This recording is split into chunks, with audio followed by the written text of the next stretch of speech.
èmi ni Oyètọ́lá rán láti dènà mọ́ Adeleke nígbà tó fẹ́ darapọ̀ mọ́ ẹgbẹ́ APC Omisore.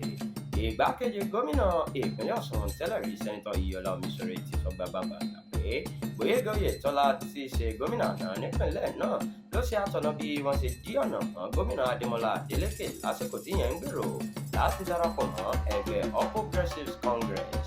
Omisore sọ̀rọ̀ yìí lórí tẹlifíṣàn kan láìpẹ́ yìí nígbà tí wọ́n ṣe ìfọ̀rọ̀wánilẹ́nuwò fún lórí bí nǹkan ṣe dúró nínú ẹgbẹ́ òṣèlú náà ṣáájú ìdìbò gómìnà ọdún 2023. Omisore jẹ́ kó di mímọ̀ pé ìrànlọ́wọ́ tí òun ṣe fún Oyètọ́lá kò lẹ́gbẹ́ lórí bí ẹgbẹ́ APC yóò ṣe rọ́wọ́ mú nínú ìdìbò náà láìmọ̀ pé ṣe ni yóò padà sọ ara rẹ̀ di apàṣẹwàá.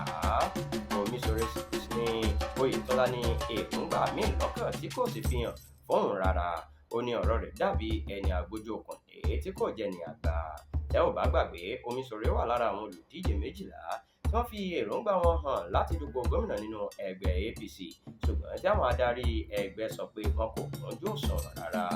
Lẹ́yìn èyí ni wọ́n fa Alhaji Bọ́lá Oyèbámíjí kalẹ̀ tí Omisore sì sọ pé ìwà tí Oyètọ́lá hù tí ẹgbẹ́ wọn fi fìdí rẹmi lọ́dún 2022 ló tún bẹ̀rẹ̀ yẹn.